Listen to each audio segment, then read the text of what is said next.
राहुल एक auto rickshaw चलाता था। जब वो 15 साल का था तब उसके पिता इस दुनिया से चले गए।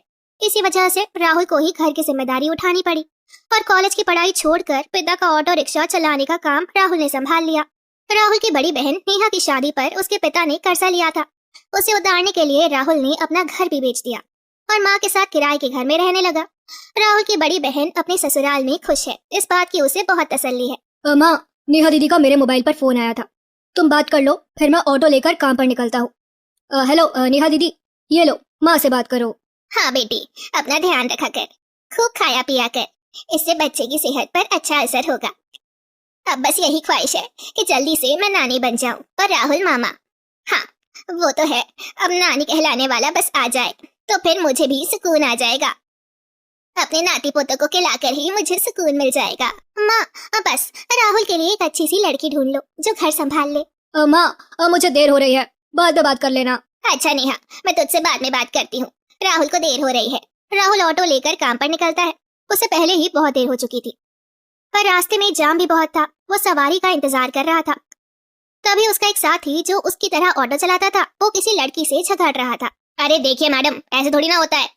जब आपने मुझे यहाँ छोड़ने के लिए पैसे तय किए थे तो चुपचाप दे दो ना मेरे पैसे। भैया, मैंने आपसे बोला ना कि मेरा पर्स रास्ते में कहीं गिर गया है, मेरा मोबाइल फोन भी उसी में है और मेरे सारे पैसे भी। मुझे पर्स कहीं नहीं मिला। मैं बोल रही हूँ ना कि मुझे अपना नंबर दे दो, मैं तुम्हारे नंबर पर पैसे भिजवा दूंगी। अभी मुझे देर हो रही है, अब मुझे सामने होटल में फंक्शन में पहुंचना है। क्या हुआ निखिल, लड़ क्यों रहे हो सुबह सुबह? अरे देखना यार, सुबह सुबह पहली सवारी मिली और वो भी मुझे पैसे देने से मना कर रही है। इन मैडम का पर्स कहीं खो गया है और मुझसे कह रही है कि पैसे बाद में दे दूंगी। अरे ऐसे थोड़ी होता है भाई। कोई बात नहीं निखिल, कभी कभी किसी की परेशानी को समझना चाहिए। एक काम कर, तेरे कितने पैसे बने मैं दे देता हूँ, ये मैडम मुझे बाद में दे देंगी। राहुल निखिल को ऑटो के 200 रुपए दे देता है। थैंक यू सो मच, मेरा नाम रचना है, आप मुझे अपना नंबर दे दो, मैं आपके नंबर पर ऑनलाइन पेमेंट भिजवा दूंगी। बाकी अगर मुझे देर ना होती तो मैं आपको अभी पैसे दे देती। कोई बात नहीं मैडम, ये लीजिए मेरा नंबर। रचना नाम की वो लड़की राहुल का नंबर ले लेती है और अगले दिन राहुल के मोबाइल पर पैसे ट्रांसफर कर देती है। आपके पैसे मैंने अकाउंट में भेज दिए हैं, आप चेक कर लीजिए। और कल के लिए एक बार फिर से थैंक यू, आपने अनजान होकर भी मेरी मदद की है। रचना और राहुल बात करने लगते हैं। रचना को राहुल से बात करके बहुत अच्छा लग रहा था। उसके बाद रचना की मुलाकात एक दो बार मार्केट में राहुल से हो जाती है। रचना अपने मम्मी पापा से इस बारे में बात करती है और जबरदस्ती राहुल से शादी करने के लिए मना लेती है। इधर राहुल भी अपनी माँ और बहन से इस बारे में बात करता है और एक अच्छे से वक्त में उनकी शादी हो जाती है। रचना का सलूक बहुत अच्छा था, उसे इस बात से कोई फर्क नहीं पड़ता था कि उसका ससुराल गरीब है, ना ही उसने कभी इस बात की शिकायत की। रचना, तुम मेरे साथ शादी करके खुश तो हो ना? हाँ राहुल, अब मैंने तुम्हें दिल से प्यार किया है, मैं तुम्हारे साथ बहुत खुश हूँ। माँ जी, नेहा दीदी सब मुझे कितना प्यार करते हैं। मुझे तो महसूस ही नहीं हुआ कि मैं अपना घर छोड़कर आई हूँ। तभी रचना की सास भी आ जाती है। जीती रहो बहू, हम बहुत खुशकिस्मत हैं कि इस घर को तुम्हारे जैसी बहू मिली। रचना भाभी, ये देखो मैं आपके लिए नई साड़ी लाई हूँ, आज आप शाम को फंक्शन पे यही पहनना। नेहा दीदी, ये साड़ी तो बहुत सुंदर है।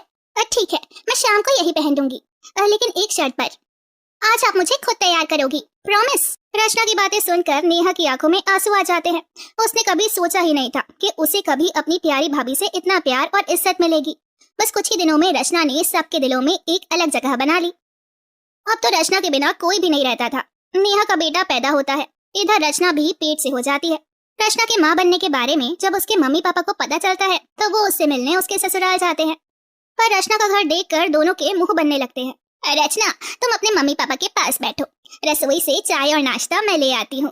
क्या बात है रचना, तुम इस हालत में भी घर के सारे काम खुद करती हो? तुम्हारे घर में कोई नौकर चाकर नहीं है क्या? कैसी बातें करती हो तुम सरस्वती? तुम जानती भी हो तुम्हारी बेटी किस खानदान में ब्याही है, जहाँ 2 वक्त की रोटी खाने के लिए भी सोचना पड़ता है। एक टाइम की सब्जी दूसरे टाइम खाते होंगे ये भला क्या नौकर चाकर रखेंगे? नहीं पापा, ऐसी कोई बात नहीं है। अब माँ जी और राहुल ने मुझे कई दफा कहा है कि घर में कोई काम वाली रख लो, पर पूरा दिन मैं घर पर होती हूँ, मेरा भी दिल नहीं लगता और फिर मैं तो कुछ भी नहीं करती, सारा काम माँ जी ही करती हैं, मुझे उठने ही नहीं देती। ये लीजिए चाय। रचना, तुम्हें समोसे बहुत पसंद है ना, मैं ये भी हलवाई से खरीद लाई हूँ, अपने मम्मी पापा को भी दो। नहीं, मैं ऑयली फूड बहुत कम खाती हूँ।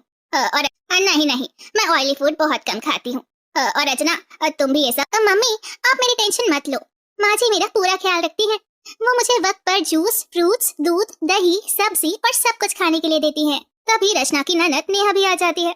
रचना भाभी, मैंने डॉक्टर से अपॉइंटमेंट ले लिया है।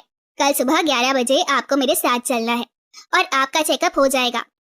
और बाकी जो इंजेक्शंस वगैरह हैं। नेहा, तुम्हारा किस हॉस्पिटल में बच्चा हुआ था, जिस डॉक्टर के बारे में तुम बात कर रही हो?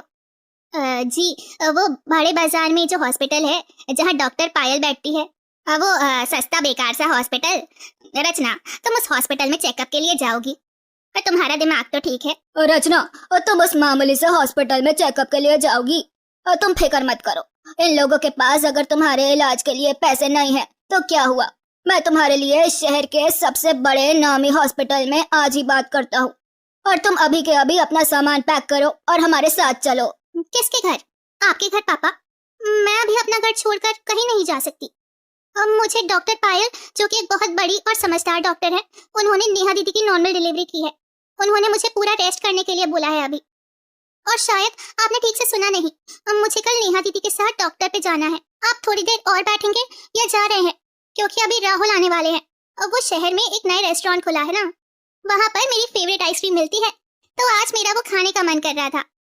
तो हम सब डिनर के लिए जाने वाले हैं। रचना का ऐसा कोई प्लान नहीं था, ये उसकी सास और नेहा जानते थे।